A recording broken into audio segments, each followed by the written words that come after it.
to lead the orchestra must turn his back on the crowd. James Cook. In my opinion, this quote means that there is no limit to the things that can be done if you do not care who gets the credit. James Cook was born and raised without any sailing background. Even without this early experience, he commanded 3 voyages and charted new areas of the Pacific. Cook was very influential in modern sailing. Unlike most famous explorers, he was very kind and fair to all of the new cultures that he met. James Cook was born into a family with no sailing background. He was born in Yorkshire, England on November 7, 1728, the son of James Cook and Grace Pace.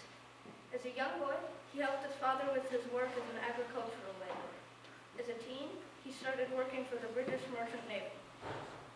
He quickly moved up through the ranks and after only 3 years, volunteered for the British Royal Navy. During the 7 Years' War, he mapped much of the entrance to the St. Lawrence River. Because of this, he was later appointed to lead a mission to find the legendary Southern Continent, Terra Australis Incognita. James Cook commanded 3 voyages of exploration. In his first voyage, he sailed the Endeavour. This was his most famous ship.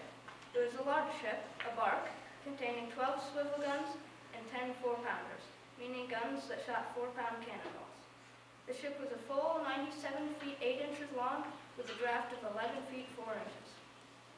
It was designed with the small draft for how much of the ship was underwater so that it could go in shallow waters. This type of design would prove to be very beneficial to his journeys. The main point of James Cook's first voyage was to find Terra Australis Incognita. Terra Australis Incognita was a continent that appeared on most maps of the time, although no one had ever proven its existence. James Cook sailed to find it, and finally, after many years of searching, disproved its existence. On that same voyage, he found New Zealand and Australia. He met the Aborigines and brought back some new types of plants and animals.